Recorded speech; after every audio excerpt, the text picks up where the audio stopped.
Welcome to January's Market Update, brought to you in cooperation with this sponsor. Let's take a look at residential real estate activity in your area during the month of January. The number of active listings was up 22% from 1 year earlier and down 8% from the previous month.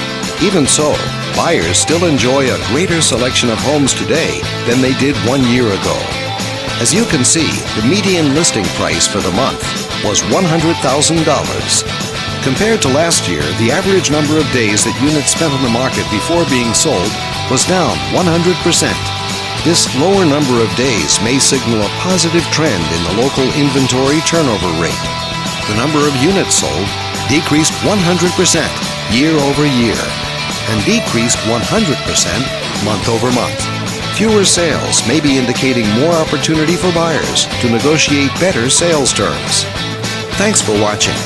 We hope you use this information to make smart, informed decisions in your upcoming real estate transactions. Feel free to contact us for more information or further assistance.